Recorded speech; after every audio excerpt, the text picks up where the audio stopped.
dari sekolah SMP Awapa Ciwidey. Tantangan pada bulan kali ini yaitu menulis cerpen. Lebaran penuh kehangatan. 31 Maret tahun 2025, pagi hari yang cerah, aku bersiap memakai pakaian terbaikku untuk berkunjung ke tempat suci untuk melaksanakan sholat Id dan bersilaturahmi bersama warga-warga yang ada di kampungku. Setelah itu, aku pun melakukan aktivitas di hari Lebaran sama seperti orang-orang pada umumnya. Pertama-tama aku mengunjungi nenek karena dia adalah tetangga terdekatku. Setelah itu aku pergi ke tempat nenek Ida. Dia adalah kakak abahku yang berada di kecamatan yang berbeda. Hal itu dilakukan berulang kali setiap tahun saat Lebaran. Dikarenakan nenek yang berada di kecamatan, dia hanya menjalani hidup sebatang kara dan jauh dari keluarga inti lainnya. Selama di perjalanan, aku bertemu dengan banyak orang. Saudaraku yang mengunjungi nenek Ida, aku bertemu dengan pamanku dan bertemu dengan bibi-bibiku yang masih banyak lagi. Namun aku itu adalah anak sulung yang dua bersaudara. Adikku tumbuh lebih cepat dibanding aku, bahkan tingginya pun melebihi aku. Orang-orang pun berkata, ini mana kakaknya, mana adiknya? Kok adiknya lebih gede ya daripada kakaknya? Adiknya bongsor ya, kakaknya juga kalah bongsor ini mah. Ya aku jawab, gak tahu, hehehe. Aku juga jarang ketemu adik aku, soalnya kan aku asrama. Tahu-tahu udah segede itu aja, jawabku dengan tenang kepada bibiku dan pamanku yang sangat bersemangat melontarkan pertanyaan tersebut.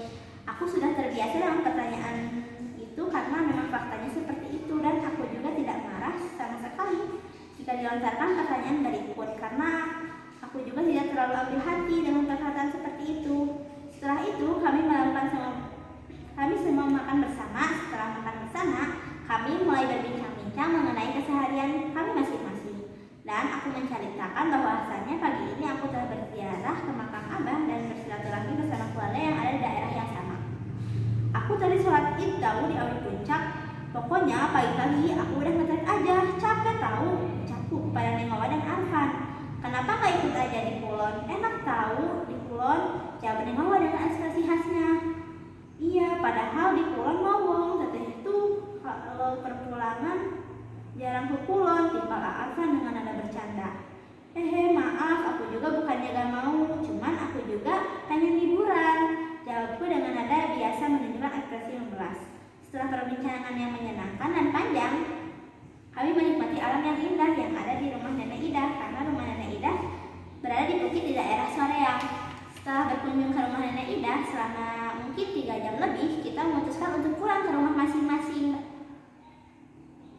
secara berbarengan. Kita terbiasa menaiki mobil bak bersama-sama saat berangkat dan saat akan pulang agar lebih terasa kebersamaannya. Setelah itu aku dan Mama serta adikku memilih tempat berhentian yang berbeda karena kita juga ingin mengunjungi keluarga dari pihak nenekku. Dan kebetulan nenekku juga sedang berada di sana karena kita akan berziarah ke makam nenek buyut. Tapi sebelum berziarah, kita berkumpul dulu dan berbincang-bincang di rumah Ening Bibi. Hai teteh, gimana sekolahnya cu? Udah lama gak main ke rumah Enin. Ayo main sama Aden, sambut Ening Bibi sembari memelukku dan mengecup pipiku. Alhamdulillah lancar Nin. Ya mungkin aku gak ke rumah Enin hampir 2 tahun dari awal masuk asrama. Maaf ya Enin, jadi Enin terus yang harus datang ke rumah aku, jawabku dengan ekspresi yang agak canggung karena memang sudah lama tak berjumpa. Setelah melakukan semua kegiatan, aku pun memilih beristirahat di rumah sepupuku yang sudah akrab dari kecil. Kita bertemu terakhir kali saat tahun baru kemarin. Tidak pernah merasa canggung karena memang sudah dekat dari kecil. Dan kebiasaan kita saat bertemu selalu berpelukan dan saling menanyakan kabar. Dan menyenangkan kita seperti remaja pada umumnya. Karena jarak usia yang tak terlalu jauh, kita hanya terpaut 1 tahun dan kita sempat dibesarkan di rumah yang sama selama 2 tahun. Karena itulah kita bisa sangat begitu dekat. Setelah itu aku diantarkan pulang dengan sepupuku yang tadi yang bernama Aurisa.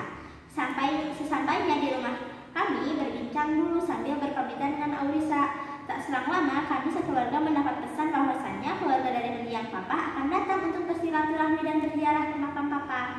Alhamdulillah, datangnya sebelum aku juga ziarah. Soalnya agak kurang leluasa, ucapku sedang mengobrol dengan mamaku. Iya, mungkin jawabannya kenapa kita selalu belum sempat ke makam papa. Ini adalah tahun keempat lebaran tanpa papa dan masih terasa kerinduannya. Namun aku tetap menyatakan kerinduanku dengan doa saja. Keesokan harinya keluarga dari mendiang papaku datang dan mereka menginap selama 1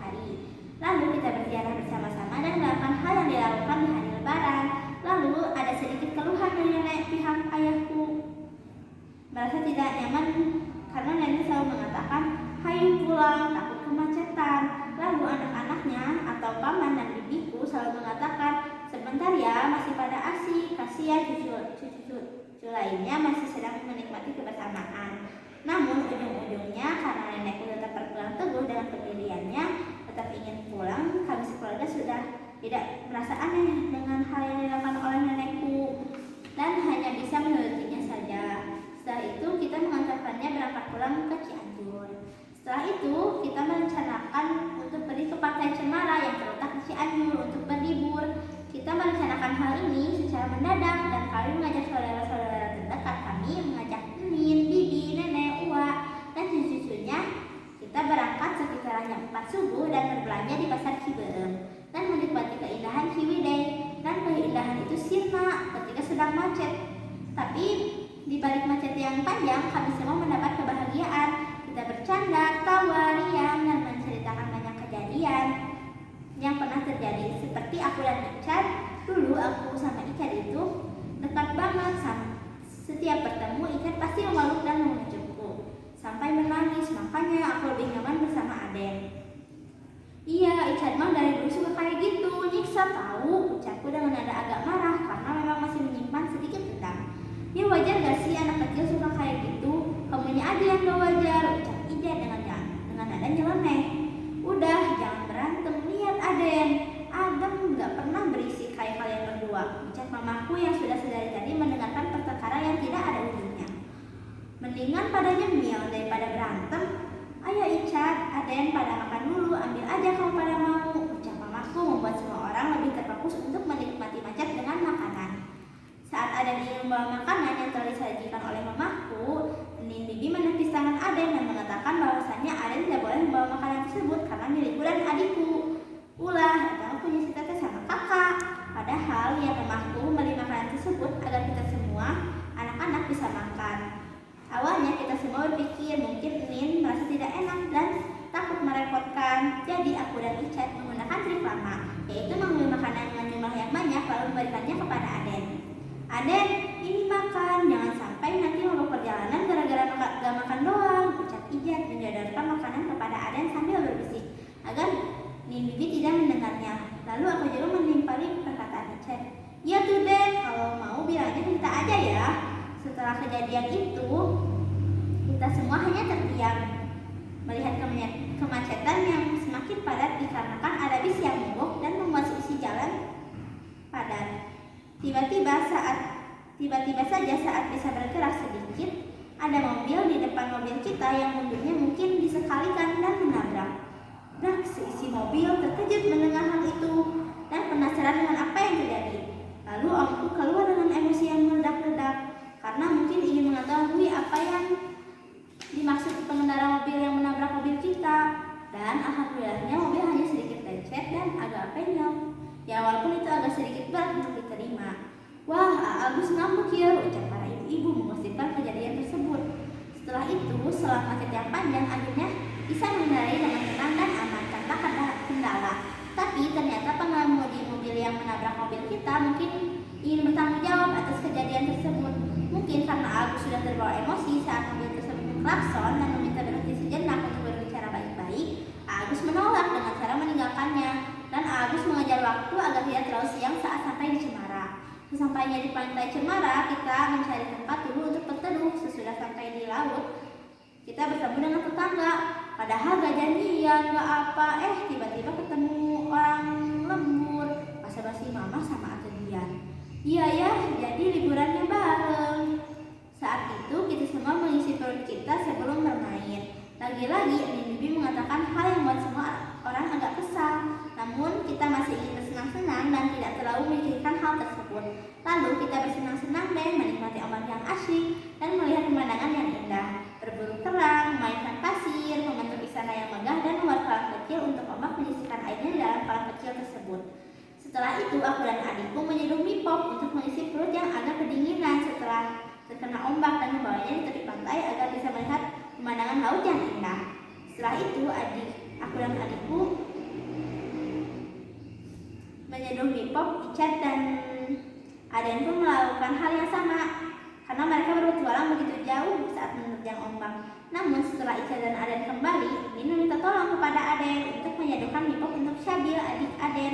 Namun Aden menolak karena Aden belum selesai makan. "Sebentar Ma, aku masih makan." Bak, suara tamparan yang keras. "Apa sih disuruh masakin mie pop doang? Susah, kasihan nenek belum makan. Masa nggak sayang sama adiknya?" ucap Nin Bibi kepada Aden dengan nada yang keras. Aden di situ hanya bisa berkaca-kaca dengan apa yang dilakukan Nin Bibi.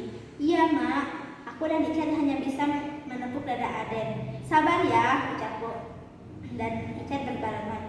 "Ikutin kamu," ucapku kepada Ica. Kalau dilanjutkan, ini isinya peperangku dengan Ica. Setelah kejadian tersebut, akhirnya kita bersiap untuk pulang. Saat pulang, kita semua terkena hujan, lalu terjebak macet, lagi dan lagi macet. Kami terkena macet di dekat kawah yang manis. Kita semua masak-masak dulu saat macet karena lumayan 2 jam. Kita lakukan dengan berbincang bersama dan berkenalan dengan orang-orang yang terkena macet dan bertemu lagi dengan orang yang dikenal. Setelah itu, sebelum sampai ke rumah, kita membeli dulu martabak untuk orang rumah yang tidak ikut acara wisata. Nah, saat itu aku, Aden dan Ica itu sebarisan, memang sedang mengobrol tentang masalah sekolah. Kami bertanya kepada Aden karena Aden lulus SMP tahun ini. Aku yang masih kelas 2 SMP dan Ica yang masih kelas 1 mencecar Aden dengan banyak pertanyaan. Namun saat di tengah-tengah obrolan kami, Aden disuruh untuk turun dari mobil dan membeli ayam crispy oleh Nen. "Sok beli buat sekeluarga, jangan sok sendirian wae, kurang uangnya juga bisa sama Nin." Namun mungkin jarak Nin Bibi dan Aden yang agak jauh membuat Aden agak kebingungan dengan apa yang dikatakan oleh Nin Bibi. Lalu Nin Bibi mengatakan hal yang agak sedikit menyakitkan hati dan bahasa yang kurang pantas diucapkan seorang nenek kepada cucunya, dan mengatakan hal itu bukan yang pertama kalinya, tapi itu sudah berkali-kali dikatakan, dan kita semua hanya bisa menyemangati Aden dan agar tidak dendam dengan Nin. Apalagi yang dikatakan Nin itu emang sangat menyakiti hati. Dari hari Lebaran tahun ini aku belajar bahwasannya jangan pernah seucap-ucap saat berkata, karena kita nggak tahu yang kita ucapkan itu bisa menjadi sebuah senjata untuk diri kita sendiri. Nah, dari cerita yang saya sampaikan, kita bisa mengambil hikmah bahwasannya kita tidak boleh berkata seucap-ucap karena kata yang kita ucapkan itu bisa menjadi senjata untuk diri kita sendiri. Nah, sekian dari saya. Terima kasih telah mendengarkan cerpen yang telah saya sampaikan. Wassalamualaikum warahmatullahi wabarakatuh.